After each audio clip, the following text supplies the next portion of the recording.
Most people spend their lives chasing approval, trying to fit in, be liked, stay accepted. But the moment you turn your focus inward, everything changes.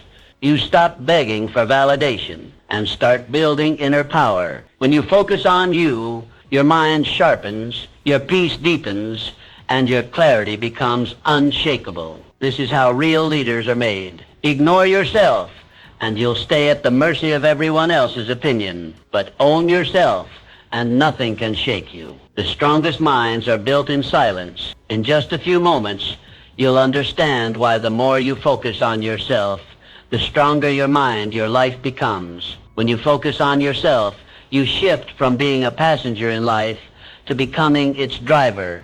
This isn't just a poetic metaphor. It is a fundamental law of achievement. Most people live reactively. They are pulled by distractions, bent by opinions, and steered by the noise of the world. They hand over the steering wheel of their life to circumstance, waiting for approval, waiting for direction, waiting for luck. But there is a rare type of person, someone who makes a decision to turn inward, to focus the lens on their own thoughts, beliefs, and actions. That person begins to shape destiny. The moment you redirect your attention to yourself, something miraculous happens. You start to see not the mask you wear to fit in, not the illusion you've built to please others, but the raw, unfiltered truth, the potential waiting to be activated. You begin to see your patterns, how you respond to pressure, how you talk to yourself, how you treat your own dream. And in seeing those things, you gain what few possess, clarity. Clarity leads to control, and control is the first brick of power. When you control your thoughts, your responses, your energy, you become immune to chaos. You stop absorbing other people's anxiety. You stop reacting to every spark thrown your way. You begin to move with purpose, guided by something stronger than impulse. That, my friend, is when your strength becomes visible. The Bible offers timeless counsel.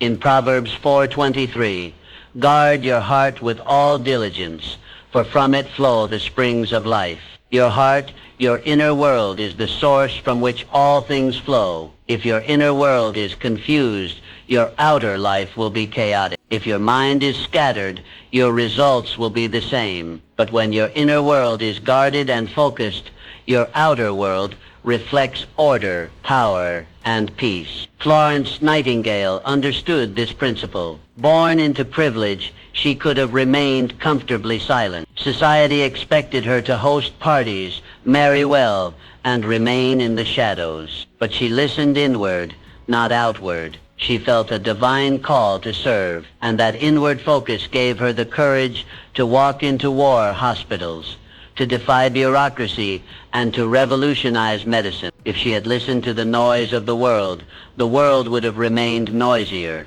sicker, more chaotic. But because she focused inward, she brought healing out. And now it's your turn. You have a destiny that cannot be discovered externally. It must be unlocked from within. The strongest people you admire didn't get there by luck or validation. They turned their focus inward, identified what needed to grow, what needed to die, and what needed to be built. Then they worked silently, consistently, with fierce intention. So start now. Begin by noticing where your attention goes. Are you always watching others? Are you always reacting? Or are you shaping yourself each day? The world doesn't need another person trying to please the crowd. The world needs you clear, focused, powerful. Your strength begins with your attention. And the moment you direct it inward, you stop being a passenger in life. You take the wheel, drive. To focus on yourself does not mean to be selfish. It means to be strategic. It means you understand that if the foundation is weak, the entire structure will crumble. The world will often call you self-centered for stepping away to rebuild yourself. Let them talk. What they call selfish is, in truth, sacred. For the person who does not take care of their inner world will soon have nothing of substance to offer the outer world. We live in a culture that celebrates the grind and glorifies exhaustion. People wear burnout like a badge of honor. But the truth is simple. You cannot pour from an empty cup. When you are drained, you operate from survival, not vision. You make decisions based on fear instead of faith. But when you focus on nourishing yourself, spiritually, emotionally, mentally, you operate from overflow. Your relationships deepen. Your influence expands. Your energy becomes magnetic because your fountain becomes unshakable. In Philippians 4:13, Paul declares, I can do all things through Christ who strengthens me. Yet that strength is not a magical burst. It is built like steel forged in fire. Your inner power grows through challenge, repetition, and intentionality. Strength is not something you wait to feel. It's something you create by consistent choices. You train your mind. You condition your responses. You refuse to bow to distraction. That is how focus becomes your weapon. George Washington Carver was not handed a throne. He built one with dirt beneath his feet. Born into slavery, given little access to education, he rose to become a scientific innovator and a force of nature in agriculture. Not because the world cleared a path for him, but because he created his own. He invested in knowledge. He preserved his energy for creation, not complaint. And because he focused on growth, the world had no choice but to take notice. You must do the same. Every day you're given two choices. Scatter your energy outward, trying to be everything for everyone, or direct your energy inward, fortifying the person who can impact everything. When you train your body, you're not just building muscle, you're building discipline. When you read, you're not just consuming facts, you're expanding your world. When you say no to something that drains you, you say yes to something that builds you. Focus is not selfish. It is sacred stewardship of your potential. And do not misunderstand, this path is not easy. Distractions will scream. People will doubt you. Guilt may try to creep in. But remember this, greatness demands separation before elevation. You cannot rise while entangled in everything and everyone. Strategic focus requires boundaries, and boundaries are the birthplace of strength. Your life is a field. You can sow seeds of distraction, or you can sow seeds of destiny. The harvest you receive depends on where you choose to pour your time, energy, and attention. So plant wisely. Protect your ground. Water the roots of your mind with intention. Because the moment you stop trying to fix everything around you and start focusing on what lies within, you become unstoppable. Focus is not a limitation. It is the key to multiplication. Use it wisely. Let it guide you. Because through it, your greatness walks. Most people spend their lives facing outward, trying to fix others, win arguments, or chase after applause. They measure their value by external reactions, spending precious energy trying to shape opinions that were never theirs to hold. But the truth, though uncomfortable, is liberating. The only person you can truly change is you. Real transformation doesn't begin with the world.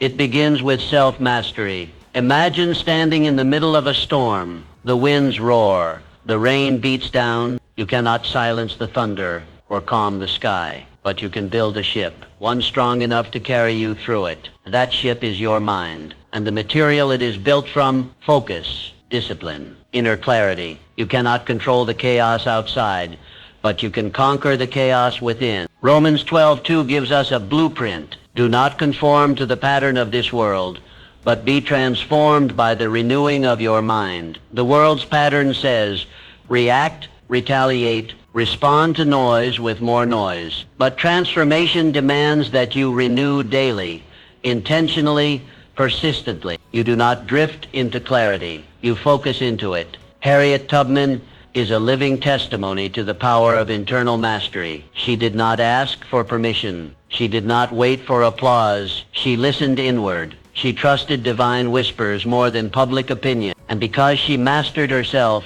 her fear, her focus, her faith, she led others to freedom. She walked through danger with a spirit trained in solitude. That's what you must become. A leader not because you crave attention, but because your inner fire lights the path for others. You are not battling the world. You are battling the noise within you, the self-doubt, the fear of rejection, the addiction to praise. You must break those chains, and they are chains. Make no mistake. Distraction tells you to scroll instead of study. Doubt tells you to quit before you begin. Validation tells you to shrink your voice until others approve. But focus tells a different story. Focus whispers, go inward. Focus invites you to silence the outer world so you can strengthen your inner one. And here's the beautiful result. When you master yourself, you move differently. You walk into rooms with an energy that shifts the atmosphere, not because you're loud, but because you're anchored. You carry storms inside you, and you calm everyone else's. You don't chase peace, you bring it. You don't seek clarity, you are it. This is what focus produces. It gives you dominion not over others, but over the only battlefield that matters, your own mind. And from that dominion, you gain the power to influence. Not through force, but through presence. Not through noise, but through alignment. So stop exhausting your life trying to change what is not yours to change. Withdraw your energy from criticism, comparison, and chaos, and reinvest it into mastery. Learn your patterns. Study your thoughts. Rewrite your beliefs. Because the higher version of you isn't out there. It's already inside you, waiting to be disciplined, directed, and deployed. Let your mind become the ship that sails steady through every storm. Let focus be your compass, and let transformation begin. Not someday, but today. Every time you choose discipline over comfort, you cast a vote for your future self. It doesn't have to be grand or dramatic. It's the quiet decisions, the 5 a.m. wake up, the salad instead of sugar, the extra hour studying while others sleep, that forge the life you desire. Discipline is not a punishment. It's a passport. Every small act of discipline lays a brick, and while the world may not see what you're building, heaven does. More importantly, you do. The structure is invisible at first, but the stronger it grows, the more unshakable you become. Comfort is seductive. It tells you rest now, skip today, just this once. But the price of comfort today is regret tomorrow. You must build with intention, and when the temptation comes to take the easy path, remember, you're not building for now, you're building for what's next. Your future self is counting on you. Matthew 7:24 speaks of the wise man who built his house upon the rock.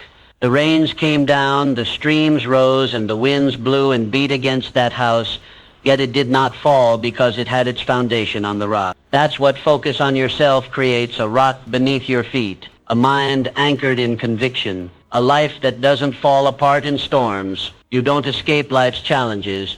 You endure them because your structure is solid. Booker T. Washington understood this truth. Born into slavery, he didn't have privilege or access, but he had will. He walked miles just to reach education. He scrubbed classrooms just to stay enrolled. He became a student when others said he shouldn't, and then he became a teacher when others said he couldn't. He didn't wait for the world to change. He built strength in silence, brick by brick, lesson by lesson, sweat by sweat. He didn't need ideal conditions. He needed consistency. And so do you. You don't need the perfect gym, the perfect mentor, the perfect moment. You need one choice, one commitment, one step forward, repeated again and again until momentum takes over. Strength is not built in moments of ease. It is forged in fire, in the reps you push through when no one is watching, in the nights you stay disciplined while others indulge, in the decisions that make no noise but change everything. Don't worry if no one notices you're disciplined. Don't expect applause. The strongest foundations are underground. The deepest roots are hidden. Your effort is not in vain. One day, when the storms of life come, and they will come, you will stand firm while others crumble. Not because you're lucky, but because you're built. Every act of self-discipline is a declaration. You're telling the world, I am not here to be shaken. I am here to be steady. You're declaring war on weakness. You're declaring love for your future. And every brick matters. So today, choose the hard path, the lonely road, the early alarm, the quiet grind. Because that's where transformation lives. That's where greatness begins. And when the flood comes, when the wind howls, when the world trembles, your house will still be standing. Why? Because you built it right. Silence isn't empty. It's full of answers, but you will never hear them if you keep running from yourself. In this modern world, noise has become the addiction of the anxious. People fear silence because it forces them to listen to their doubts, their regrets, and their unlived dreams. But if you're brave enough to sit in stillness, you'll hear something far more valuable: clarity. The strongest minds are not built in chaos. They're forged in solitude. It is in the quiet that the storm within is calm. The world will try to convince you that success requires hustle every moment,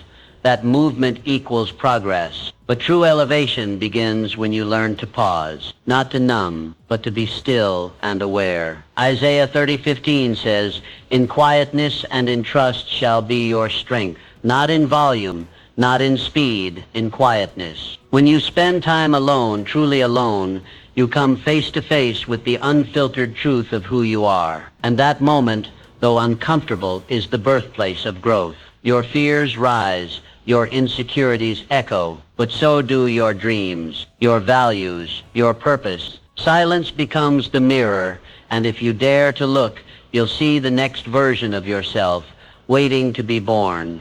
Nikola Tesla understood this. While others chased applause, he embraced solitude. Hours, sometimes days, spent in mental silence. He built worlds in his imagination. He didn't just invent machines. He saw them before they were real. His solitude was not a weakness. It was his superpower. Because he learned what most people never discover. Solitude is a portal to genius. But you don't need to be an inventor to practice this power. You just need courage. The courage to turn off the noise, to shut down the notifications, to walk into a room without music, without messages, just you and your mind. And then listen, not with fear, but with faith. Trust that what you hear in the silence is exactly what you need. We live in a society that celebrates busyness, the calendar full of appointments, the inbox flooded with requests, the mind always on. But that isn't strength, that's survival. And you were not born to survive, you were born to create,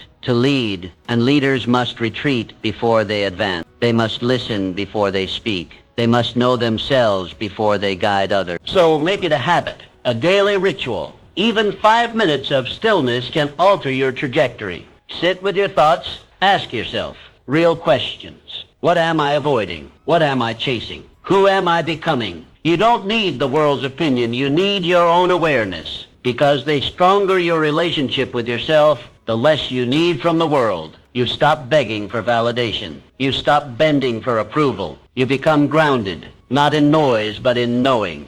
And that, my friend, is where true freedom begins. When you can be alone with yourself and feel complete. When silence becomes sanctuary, not punishment. That's when your power multiplies. Stillness is not the absence of movement. It is the presence of purpose. Embrace it. And watch your mind grow stronger than ever before. When your focus is fractured, your life becomes scattered. Tasks go unfinished. Dreams stay on paper. Energy gets drained in 10 different directions, and none of them lead anywhere meaningful. It's like pouring water into 10 cups and watching them all stay empty. But when your focus becomes singular, when it is aimed at growth, aimed at mastery, aimed at one meaningful pursuit, momentum builds. And with momentum, power is inevitable, like a river carving a canyon. Consistency in one direction transforms everything. It doesn't happen overnight, but it does happen. The river isn't fast, but it is relentless. And that is what separates the average from the exceptional. Most people dabble. They try a little of this, a little of that. They start businesses, then abandon them. Set goals, then forget them. Begin disciplines, then drop them. The result? A life filled with fragments. Pieces of potential scattered across time. But power is found in completion, not in starting, but in finishing. Not in curiosity, but in commitment. James 1:8 gives us a warning.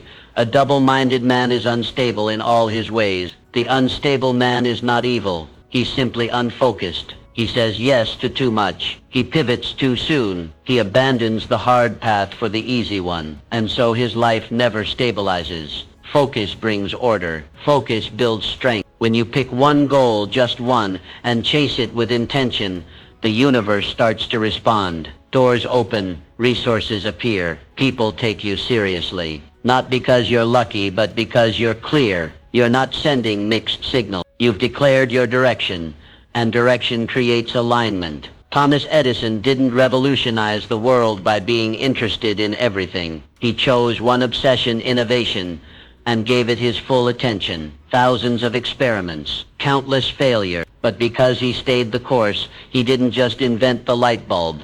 He lit the world. That kind of impact isn't reserved for geniuses. It's reserved for the focused. What if you stopped switching paths every time it got difficult? What if you stayed long enough to get good? Long enough for your roots to grow deep and your name to carry weight? Most people never tap into their potential because they move too much. The moment pressure shows up, they pivot, but mastery lives on the other side of perseverance. So I ask you, what is your one thing? What's the one pursuit that sets your soul on fire? Choose it. Write it down. Then eliminate everything else that doesn't align with it. Cut the distractions. Say no to noise. Invest fully in the path you've chosen. This is what it means to focus on yourself. Not in a scattered way, but in a strategic one. Every day, pour your energy into your mission. Every action should echo your objective. And when doubt comes, return to your decision. You chose this, you're building this, you're finishing this. Because when you focus on yourself with intensity, you move from chaos to clarity. And clarity is more than peace. It's power. It's the soil where results grow, where confidence builds, where transformation begins. Choose your target. Lock in. Stay steady. And watch the world begin to move in your favor. You must learn to protect your focus like a fortress, not with walls of anger or defensiveness, but with discipline, clarity, and unwavering standards. Your attention is your most valuable currency, and not everyone deserves to spend it. Each day, the world will throw demands your way, messages to respond to, arguments to settle, distractions to chase. But here's the truth. You don't owe your energy to everything that calls for it. You are building something sacred, your mindset, your future, your destiny. And when you are in the construction phase, the worst thing you can do is entertain the noise. Every distraction pulls bricks out of the foundation you're trying to lay. And too many lost bricks, the entire structure crumbles. Nehemiah 6:3 reveals the mindset of a man locked into purpose. He said, I am doing a great work, so I cannot come down. That single sentence is a shield. He was building the walls of Jerusalem, surrounded by enemies who tried to distract, derail, and discourage him. But he didn't debate. He didn't defend. He simply stayed focused. That's the energy you need. You are doing a great work. Maybe your great work is healing. Maybe it's launching a dream. Maybe it's becoming someone your family can depend on. Whatever it is, don't come down. Don't lower your energy to match the chaos around you. Don't dilute your purpose to win approval or avoid criticism. Stay at your post. Keep laying bricks. Not every battle is yours to fight. Not every opinion is worth your response. And not every invitation deserves a yes. You must build filters for your focus. Ask yourself, does this align with my mission? If the answer is no, walk away. Silence is not weakness. It's wisdom. Protect your peace like you would guard a treasure, because that's exactly what it is. Every time you say no to something that doesn't serve you, you say yes to something that does. Each boundary is a line drawn in love, not just for others, but for yourself. And with every boundary you set, your focus sharpens, your time expands, your strength multiplies. Think of your focus as fuel. Would you waste fuel on a road that leads nowhere? Would you keep filling a tank with leaks? Then don't leak energy on gossip, on doubt, on people who drain you more than they develop you. Protect your energy like your future depends on it, because it does. Highly focused individuals are not lucky. They're intentional. They don't stumble into peace. They schedule it. They don't accidentally grow. They guard the environment where growth happens. You must do the same. Create sacred space in your life where distractions are not allowed to enter. Whether it's a quiet morning routine, an evening of deep work, or a few hours of no noise, no interruptions, build that fortress. And then watch how fast your life begins to change. Because the moment you become protective of your focus, your energy returns, your mind clears, your pace quickens, and your results, they multiply. You are doing a great work. Do not come down. To focus on yourself is to become brutally honest. No more sugarcoating. No more denial. No more pointing fingers. This is the moment you step into the mirror and face the truth. Not the truth about others, but the truth about you. Growth doesn't begin with positivity. It begins with truth. It begins when you drop the excuses and say, this is on me. Truth is not always pleasant, but it is liberating. John 8:32 says, then you will know the truth, and the truth will set you free. Notice the order. You must know it before it frees you. And knowing it means being willing to see the parts of yourself you've tried to hide. The laziness you blamed on exhaustion, the bitterness you blamed on betrayal, the mediocrity you blamed on circumstance. Truth says own it. Most avoid this because truth is painful. It scrapes away your illusions. It removes the comfort of blame. It exposes the lies you've wrapped around your failure to make it more bearable. But here's the good news. Pain isn't the end. It's the beginning. Because once you admit what's broken, you can begin to build. Truth tears down illusions, yes, but it also builds foundations, solid ones. Andrew Carnegie didn't become the king of steel because the world handed him power. He came to America with nothing, poor, unconnected, but he refused to stay a victim. He took ownership. He didn't complain. He studied. He didn't wish. He worked. He didn't wait. He built. Day by day, book by book, sacrifice by sacrifice. And that's what launched him to greatness. He didn't rewrite history by hiding from truth. He used truth as his launch pad. You must do the same, and it begins by asking hard questions. What excuses am I still making? Where have I been lying to myself? What parts of my life have I outsourced to blame instead of responsibility? These questions sting, but they awaken, because behind every excuse is a power you've surrendered. And once you call it out, you take it back. Radical responsibility is not about shame. It's about sovereignty. It's the declaration that your life is your canvas. You are the artist. The strokes may be messy, the colors may bleed, but you're still the one holding the brush. And with truth in hand, you can repaint any story. When you take responsibility, your life becomes malleable, flexible, changeable. You are no longer a victim of your past, your parents or your pain. You are the sculptor. Mold your mind, refine your habits. Shape your days with discipline. Let truth carve the life you've been avoiding. This journey is not for the faint of heart, but you're not faint. You're ready. Ready to stop pretending. Ready to stop performing. Ready to become, because becoming begins with truth, and truth begins with focus. So sit with it. Let it sting. Let it cleanse, and then let it set you free. You don't need permission to change your life.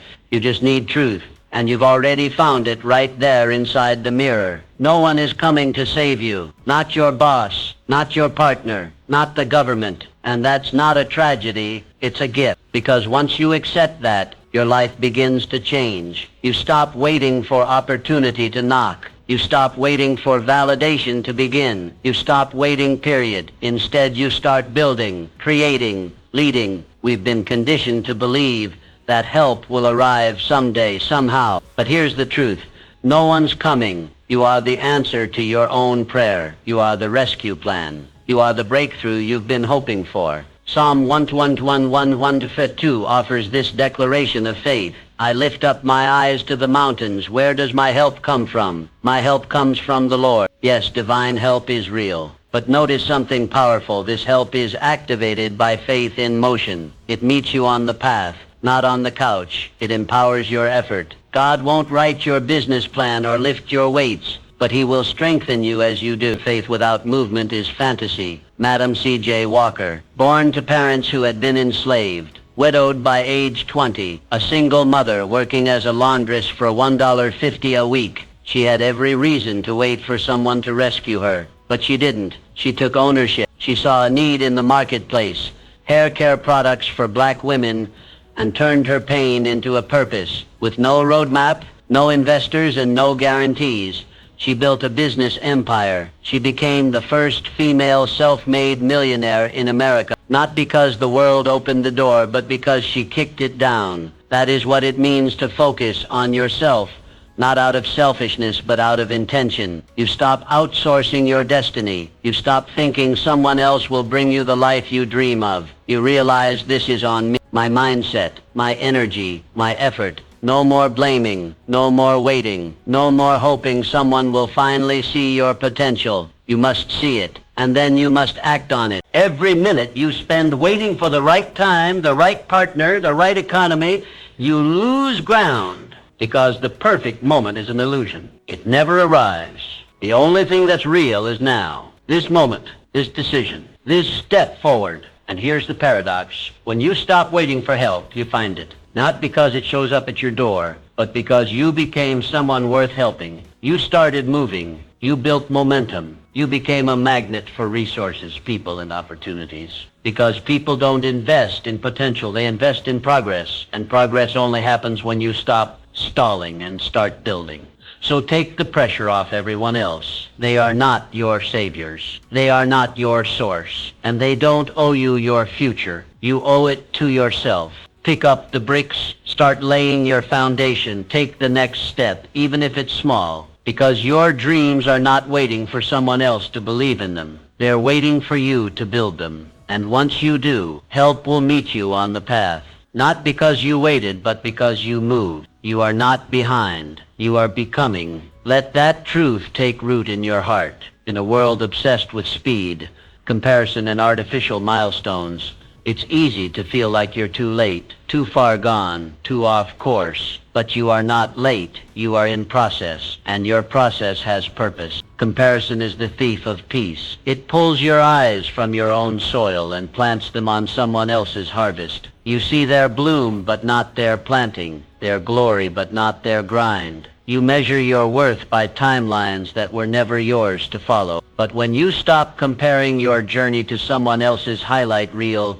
you reclaim the one thing that matters most, your focus. Ecclesiastes 3:1 says, "To everything there is a season, and a time to every purpose under the heaven." That includes your season, your purpose, your breakthrough. But just as fruit doesn't appear the day after a seed is planted, neither does transformation. There is time for breaking ground, time for darkness, time for pushing upward, and then, only then, time for bloom. Too many people waste their growth energy watching others. They scroll, they envy, they shrink, they feel late to a race that was never meant to be a competition. But you are different. You understand that greatness isn't microwaved, it's marinated. It's cultivated in silence, in discipline, in persistence when no one is watching. Every setback you faced wasn't a delay, it was a teacher. Every detour carried a lesson. Every failure carved deeper roots. And those roots, they will support the weight of your future. Without them, your success would be hollow, easily shaken. But with them, you can stand, because you didn't just grow fast, you grew deep. So stay planted. Stop trying to jump timelines. Stop uprooting your progress to compare it with someone else's. Water your own vision. Feed it with truth. Protect it from doubt. Give it light through hope and action. And trust the process, because the process isn't punishing you, it's preparing you. When you focus on yourself, not out of ego, but out of commitment, you begin to see progress. Not always dramatic, not always obvious, but always real. Day by day you rise. Inch by inch you improve. The seed doesn't question the soil. It just pushes through. So must you. And then one day, without fanfare, you will look around and realize you didn't bloom because you chased applause. You bloomed because you trusted the process, because you stayed when others quit, because you believed when it was hard.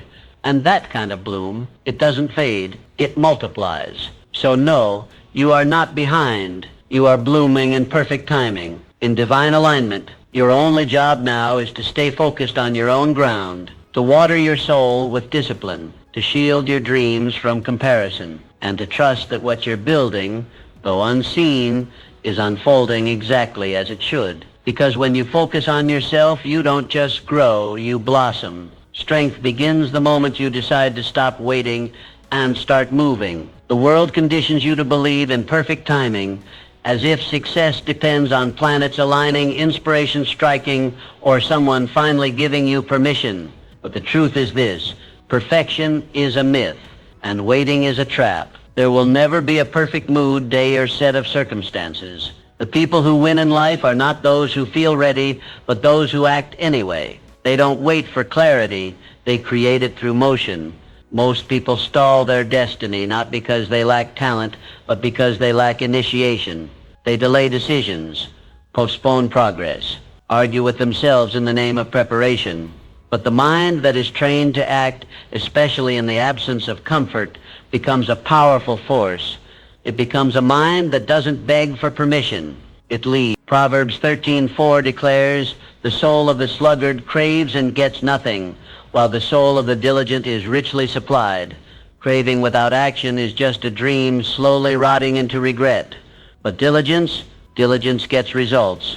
Diligence multiplies what motivation only promises. You don't build a strong mind by thinking about it. You build it by commanding yourself to move, even when it's hard, especially when it's hard.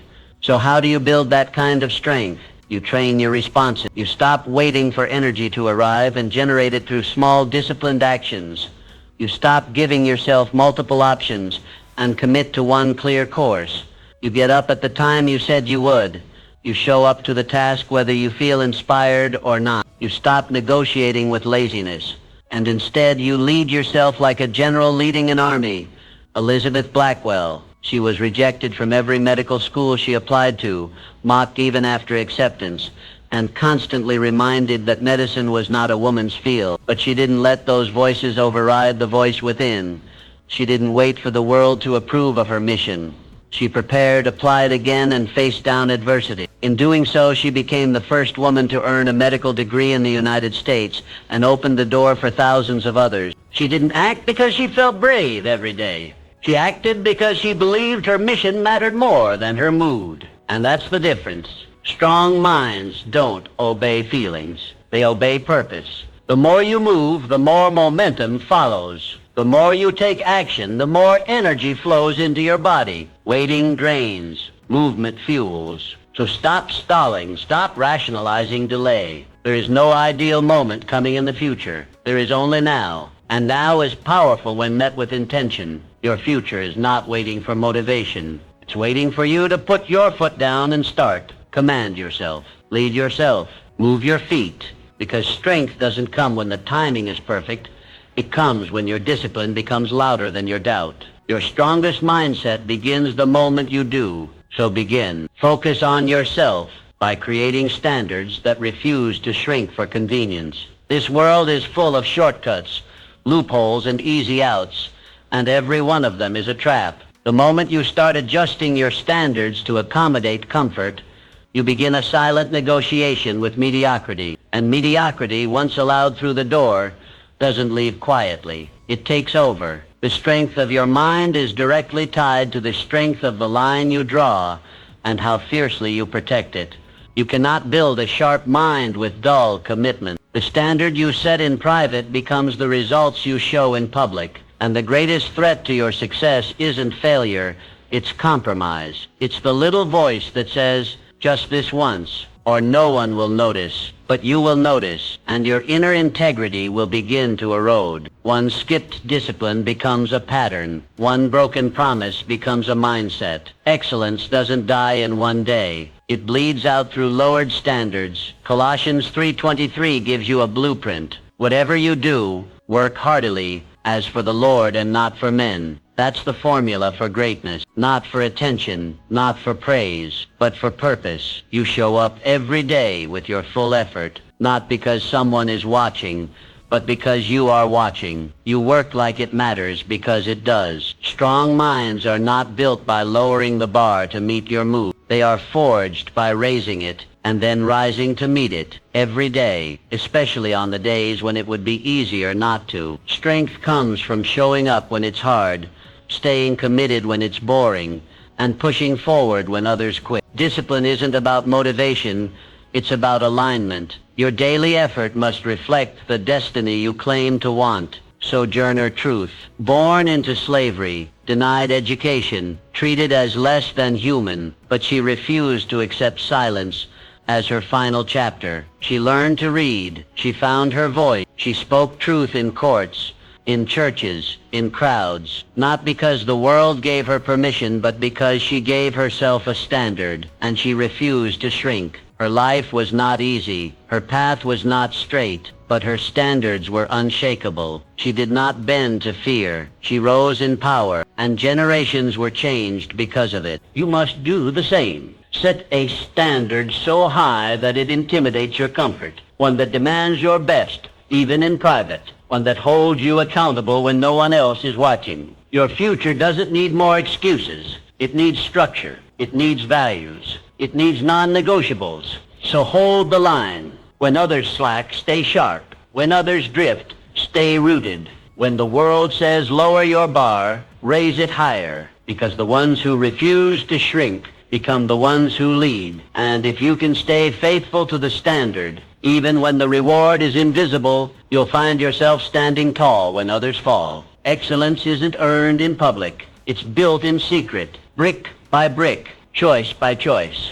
So choose today, who are you becoming? Then match your effort to your answer every single day. Self-focus becomes strength the moment you learn to speak to yourself with the authority of a leader. Your life rises or falls based on the tone of your inner voice. Most people speak to themselves in whispers of doubt, complaint, and insecurity, and then they wonder why their lives feel small, chaotic, or powerless. But when your self-talk shifts from fear to faith, everything begins to change. The voice you use with yourself matters more than the voices you hear from others. Why? Because no one talks to you more than you. You are the most consistent speaker in your life.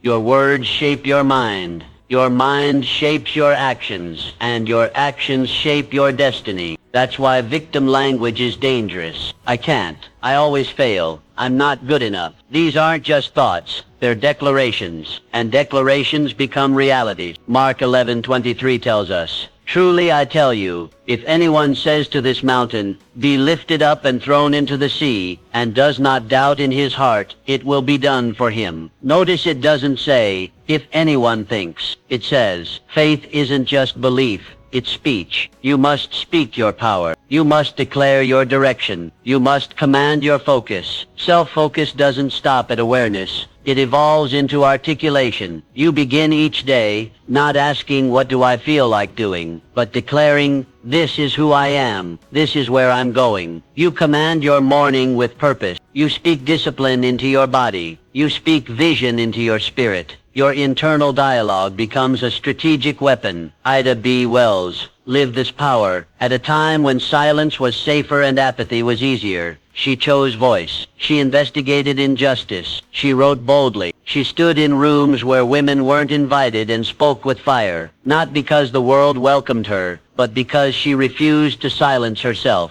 Her words moved mountains. They changed laws. They awakened consciences. But before she spoke to the world, she had to first speak truth to herself. That's where all transformation begins. So what are you saying to yourself? Are your words building strength or sowing self-doubt? Are you rehearsing problems or declaring purpose? Your inner dialogue is either a cage or a key, and you hold it. To train your voice is to train your identity. Speak as the person you are becoming, not the person you've been. Talk to yourself like a leader would, firm but kind, clear but visionary. Never passive, never pitiful. Command your thoughts like they are soldiers, because they are. And here's the secret. When you declare something with enough consistency, your spirit begins to obey. Your body aligns, your choices follow, your mind stops resisting and starts reinforcing. Action flows from affirmation. Speak excellence. Speak boldness. Speak integrity. Say what you seek, and then step into it. Because your voice isn't just for others, it's for you. It's the steering wheel of your focus, the volume knob of your belief, and the echo chamber of your destiny. Lead yourself with words that lift. Start speaking like the champion you were born to become. Focusing on yourself means forgiving yourself. This isn't weakness, it's wisdom. Because until you release what's behind you, you'll never reach what's ahead. So many are not stuck because of a lack of talent, but because they're tangled in their own past. Not moving forward because they haven't let go. Shame doesn't just haunt you, it halts you. It freezes the potential that's trying to rise in you. Regret replays, guilt repeats, and every time you relive the mistake, you reinforce its weight. But the truth is this: you are not your past decision. You are your next decision. And the faster you accept that, the freer your mind becomes. You cannot lead yourself with chains on your feet. You must break them. 1 John 1:9 offers divine clarity. If we confess our sins, He is faithful and just to forgive us. That's not a maybe. That's a promise. Grace isn't earned, it's accepted. And once accepted, it's meant to empower, not enable guilt. Forgiveness isn't forgetting, it's releasing. Releasing the need to punish yourself. Releasing the habit of replaying failure. Releasing the belief that you are less because of what you did. The strongest minds are not those who have never failed, but those who no longer live in the failure. Those who have chosen to learn from it, grow through it, and rise beyond it. You cannot build your future in the ruins of yesterday. That's why self-forgiveness is not optional. It's foundational. Clara Barton, founder of the Red Cross, when reminded of someone who had wronged her deeply, she famously responded, "I distinctly remember forgetting that." She made a decision, not to erase the past, but to stop reliving it. She didn't let criticism reroute her mission. She stayed focused, and because of that, she changed the world. Imagine if she had chosen shame instead of strength, silence instead of service. We would have lost a legacy. You must do the same. Stop keeping records of your mistakes like trophies. Stop making your past the anchor to your present. You are not your worst moment. You are what you do next. That's where your power lives. To forgive yourself is to lead yourself. It's to say, yes, I fell, but I've also risen. It's choosing to put your energy into correction, not condemnation. Learn from it, apologize if needed, repent with sincerity, and then release it. There is no growth in guilt. There is only stagnation. And understand this: the faster your mind lets go, the stronger it becomes. The longer you carry what no longer serves you, the more it weighs you down. Mental strength is not just about endurance. It's about release, about knowing when to drop the baggage and move. You can't build the future you desire while living in yesterday's ruins. You were never meant to stay in your lowest chapter. You were meant to rise, to rebuild, to rewrite. And to do that, you must forgive. Speak grace to yourself. Lead yourself with mercy. And when the voice of shame whispers, remind it, that's not who I am anymore. Because the moment you release what's behind you, your future opens wide before you. And you, my friend, are finally free to walk into it. A focused mind does not beg for clarity. It builds it through vision. You don't wait to see where life takes you. You decide where you're going. Without vision, you become a drifter. You move through life responding to noise instead of purpose. You follow whoever shouts the loudest. But true strength, true focus comes when you choose a direction and commit to it with everything you have. Vision is not about what you see with your eyes. It's what you see within. And once that picture is clear, everything else begins to align. Your energy follows it. Your habits bend toward it. Your time gets reorganized by it. The clearer the vision, the fewer the distractions. When you know where you're going, detours lose their appeal. Habakkuk 2:2 gives a timeless instruction. Write the vision, make it plain, so he may run who reads it. Vision activates movement. You don't need more motivation. You need direction. And once direction is clear, movement becomes natural. But clarity isn't a gift. It's a decision. You build it by asking the right questions. What do I want to create? Who do I want to become? What does success look like for me? The process begins by naming your vision. Define it. Don't just say, I want more. More of what? Don't just say, I want success. What does that mean to you? Be specific. Paint it in color. Put it in writing. Then read it every day until it becomes your compass. Because a clear vision is a steady rudder in every storm. Mary McLeod Bethune. She started with $1.50 and a dream that others laughed at. A school for young black girls at a time when society said they didn't need one. But she saw what wasn't visible. She believed in what wasn't yet real. And because she held on to that vision, she didn't just open a school. She laid the foundation for what would become a university. Her clarity gave birth to progress. She wasn't led by trends. She was led by vision. That same power lives in you. but it won't activate until you define it. The mind cannot chase a fog. It needs form. Vision gives your mind something to work with. And once it locks in, your habits begin to obey. You wake up with purpose. You move with urgency. You make decisions with confidence because they're filtered through a destination. Without vision, you'll settle for what's convenient. With vision, you fight for what's meaningful. Vision doesn't make the journey easier, but it makes it worth it. It's what keeps you walking when the path gets steep. It's what keeps you focused when the world offers shortcuts.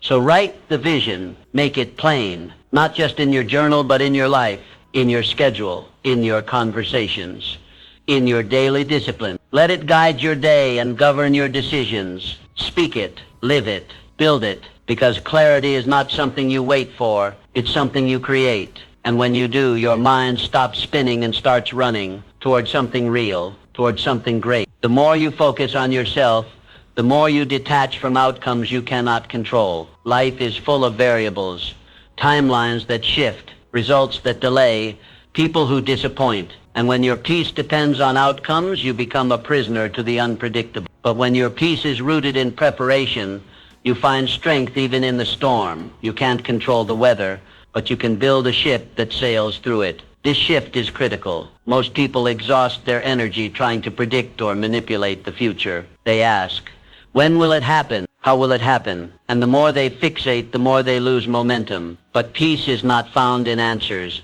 It's found in action. You build peace like you build muscle, one focused repetition at a time. Matthew 6:34 offers a profound reminder. Do not worry about tomorrow. Each day has enough trouble of its own. Worry does not prevent the storm. It simply weakens your ability to face it. Your job is not to control tomorrow. Your job is to master today. That's where your power lives, in your habits, in your mindset, in your preparation. So what does that look like? It means waking up with purpose, even when results are uncertain. It means building skill, even if recognition is delayed. It means controlling what you can, your effort, your discipline, your learning, while releasing what you can't. The more you pour into what's yours to steward, the less attached you become to what's out of reach. Helen Keller is a testament to this truth. Born deaf and blind, she had every reason to quit, every justification to live in limitation, but she didn't waste time predicting what her life could or couldn't become. She focused on what she had. She trained, she read, she wrote, she practiced relentlessly. And through that focus,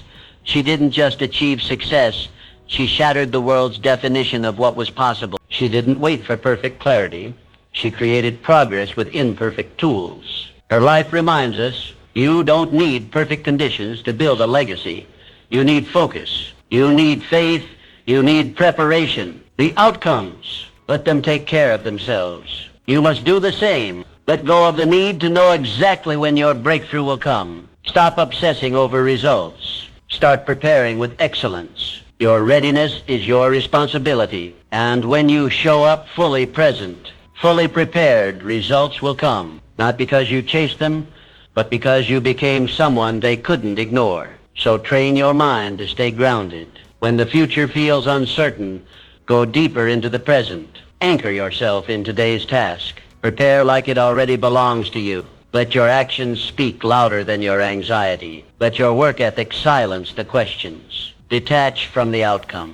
Attach to the process. And watch how peace starts replacing panic. Watch how strength replaces stress. The storm will come. But if your ship is ready, you won't just survive, you'll sail. You don't need to predict the waves. You just need to master the helm. Focus, prepare, and let results chase you. Discipline multiplies when you surround yourself with order. It doesn't start in your calendar. It starts in your space. Because what surrounds you begins to shape you. If your environment is loud, cluttered, disorganized, don't be surprised if your thoughts are too. Chaos outside invites chaos inside. But when you take control of your surroundings, you take control of your focus. There's a silent connection between the order of your environment and the sharpness of your mind. When your desk is clear, your decisions become clearer. When your schedule is structured, your energy flows with direction. 1 Corinthians 14:40 gives a timeless instruction. Let all things be done decently and in order. It's not just a verse for church. It's a blueprint for a life of excellence. Disorder distracts. Disorder drains. But when everything around you is arranged with purpose, your mind stops wasting energy on confusion and starts using it for creation. You move faster. You think better. You respond with intention. How do you create this kind of order? You start small. Clean your space. Every item in its place. Declutter the unnecessary. Keep only what fuels your mission. Then organize your priorities. Not everything is urgent. Not everything deserves a yes. Rank your responsibilities by alignment with your purpose. Finally, schedule your excellence. Greatness doesn't happen spontaneous. It happens when excellence becomes an appointment you keep, not a mood you chase. Block time for focused work. Protect your mornings, respect your rest. Order isn't restriction, it's liberation. It frees your mind from decision fatigue. It releases your focus from chaos. Wilma Rudolph lived this truth. Born prematurely and diagnosed with polio, she had every reason to believe the future would be small and limited. But she didn't let her external conditions dictate her internal discipline. She trained with structure, recovered with routine, practiced with precision. Her environment wasn't perfect, but her preparation was. And because of it, she became the fastest woman in the world. Wilma didn't win with talent alone. She won with order. Her daily rhythm was built around improvement. Every move she made aligned with her goal. And when race day came, she wasn't hoping, she was ready. That's what order gives you, readiness. You don't fear the opportunity. You face it with calm confidence. The same is true for you. You may not control every circumstance, but you do control the atmosphere you build around you. You can choose what stays and what goes. You can decide whether your environment lifts your focus or limits it. So, build a space where discipline can breathe, where goals are visible, where energy isn't spent finding things or fixing distractions, but focused on executing your mission. Create surroundings that remind you who you are and where you're going. Because when your world reflects intention, your mind becomes a weapon of purpose. You think with clarity. You move with speed. You act with precision. And you rise because discipline isn't just in your actions. It's in your atmosphere. Clean it. Organize it. Structure it. Then watch how everything around you starts reflecting the power already inside you. Focus on yourself by creating rituals that rewire your identity. The truth is simple and inescapable. You are not your intentions. You are your repetition. Most people try to change their lives by changing their goals. But goals don't shape you. Habits do. Every action you repeat becomes a thread in the fabric of who you are. And over time, those threads form an identity. This is why rituals matter. They aren't just routines. They are statements. Every time you wake up early, every time you crack open a book, every time you pause to reflect, you're declaring, this is who I am becoming. You're training your brain, shaping your character, and setting your standards. What you do daily is what you believe inwardly. And what you believe inwardly becomes the life you live outwardly. Galatians 6:7 reminds us, a man reaps what he sows. It doesn't say wants or wishes. It says sows. That means what you plant through repeated action is what you harvest later. Sow effort, reap strength. Sow discipline, reap mastery. Sow laziness, reap regret. The future is not something you stumble into. It's something you sow into every single day. You don't need more motivation. You need stronger rituals, habits that anchor you in progress, practices that pull you forward when emotions try to pull you back. And these rituals don't have to be dramatic. Small steps done consistently become the staircase to your highest self. Juliette Gordon Low understood this. She didn't wake up extraordinary. She became it. She took a small gathering of girls and transformed it into the Girl Scouts, an organization that has impacted millions. How? Through structure, through rituals of learning, leadership, and service. She sowed vision into the lives of young women through repeated, meaningful action. She didn't just talk about growth. She organized it. You must do the same. Build your day around who you want to become. Wake up early, not to prove a point, but to win the morning. Read deeply, not to pass time, but to sharpen thought. Reflect honestly, not to dwell on failure, but to gather wisdom. These rituals become your rope, and that rope pulls your dreams from the clouds of intention into the soil of reality. When you skip your rituals, you lose traction. You spin in cycles of wishful thinking and self-doubt. But when you stay committed to them, even when it's hard, you build a rhythm of transformation. You no longer ask, how do I change? You become change one action at a time. So write down your rituals, protect them, tie your identity to them, let them be your compass on the days you feel lost. Because when your life is anchored to intentional habits, even your worst day moves you forward. You don't need to be perfect. You need to be consistent. Identity is not found. It's forged through fire, through focus, through ritual. Start planting, start pulling, and soon you'll find yourself becoming the person your dreams have been waiting on. The more you focus inward, the less approval you need outward. This is not arrogance. It's alignment. Because once you know who you are, you stop negotiating your worth in rooms that can't recognize it. Most people dim their light to make others comfortable. They shrink their truth. They mute their voice. But you weren't made to fit the room. You were made to transform it. Seeking validation is one of the greatest traps of potential. It keeps you looking outward when your power lives inward. It makes you a mirror reflecting whatever others project instead of a light source that shines regardless of who's watching. But when you begin to validate yourself, the sting of criticism softens. The pull of applause weakens. You no longer need a crowd to feel confident. You walk in your own certainty. Galatians 1:10 draws a hard line. If I were still trying to please men, I would not be a servant of Christ. That verse isn't just spiritual, it's strategic. You cannot lead your life while constantly adjusting to please others. The path of purpose will always require disappointing some people, but better to disappoint others than to betray yourself. You must build your identity inward, not on compliments, not on someone else's idea of success. Your identity must be rooted in values, forged in solitude, and reaffirmed through consistent action. Because when it comes from within, no outside force can take it away. Frida Kahlo, she lived in a time and body that made expression difficult. Yet she didn't dilute herself. She didn't ask permission to paint her pain or filter her feelings. Her art was her truth, and her truth was non-negotiable. Critics came. Some mocked her, some misunderstood her, but none of that changed the intensity of her fire. She didn't wait to be accepted. She created something the world couldn't ignore. You must do the same. You don't need to become louder, you need to become clearer. Clear on who you are, clear on what you believe, clear on the life you're building. The more certain you are inside, the less you depend on applause outside. When you validate yourself, everything shifts. Your walk carries authority. Your voice doesn't crack under judgment. Your boundaries become firmer. And you stop apologizing for existing in full color. This doesn't mean you ignore wisdom or feedback. It means you filter it through identity, not insecurity. So how do you start?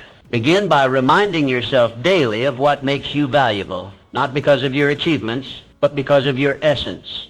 Speak truth over yourself before the world speaks lies. Affirm your worth. Stand by your convictions. Walk into rooms like someone who doesn't need to be chosen because you already chose yourself. Don't shrink. Don't bend. Don't trade your depth for someone's shallow approval. You weren't made to echo the world. You were made to shape it. And when your validation comes from within, the world doesn't give you confidence. It confirms it. Your energy speaks before you do. So carry it like truth. Walk it like power. And know this. The more you focus inward, the more the world starts to reflect who you really are. Focusing on yourself is not a phase. It is a lifestyle. It's not something you do when motivation is high. It's not a season you pass through. It is a commitment to excellence, repeated daily, regardless of circumstances. The moment you stop, drift begins. And drift is subtle. It disguises itself as rest, as ease, as normalcy. But beneath the surface, you're slowly surrendering direction. Your mind, like any muscle, must be trained. Left unattended, it reverts to weakness. It falls prey to distraction. It forgets its mission. That's why focus isn't something you find once. It's something you forge every single day. Discipline isn't a punishment. It's protection. It guards your purpose from erosion. Hebrews 12:11 gives us this eternal truth. No discipline seems pleasant at the time, but later it produces a harvest of righteousness and peace. The harvest doesn't come immediately. It doesn't arrive with applause, but it comes to those who persist, to those who build even when it feels like nothing's changing, to those who sharpen their mind while others sleep. You're not just chasing success, you're shaping a legacy. And legacy isn't crafted in one grand moment. It's built in the quiet, in the routines, in the daily disciplines that compound over time. The strongest structures don't rise overnight. They are anchored deep, reinforced by habit, and elevated by consistency. Wilbur and Orville Wright are prime examples. They weren't born with wings. They earned them through years of trial, repeated crashes, endless setbacks. They didn't stumble into flight. They disciplined themselves into it. Each failure taught them. Each attempt refined them. While the world doubted, they built. While critics mocked, they studied. And because they chose focus as a lifestyle, they achieved the impossible. You must do the same. Discipline cannot be a mood. It must be a method, a code, a system you live by whether you feel like it or not. Build daily, not just when it's convenient.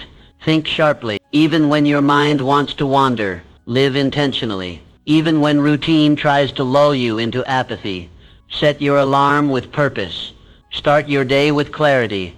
Attack your tasks like they matter because they do. Every choice is a seed. Every action is a brick. And the stronger your focus, the greater the structure you build. Your future doesn't need more intensity. It needs more consistency. The occasional sprint doesn't beat the steady marathoner. Success doesn't ask who ran hardest.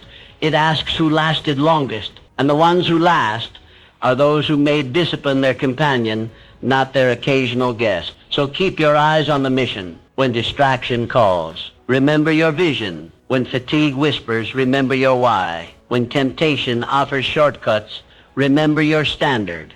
And never let the noise shake your discipline. The world will try to lure you into passivity, but you weren't made to drift. You were made to drive. Every day, every habit, every mindset adjustment, it all adds up. Focus isn't a tool, it's a lifestyle. Choose it, live it, repeat it, until the future you're building becomes the life you're living.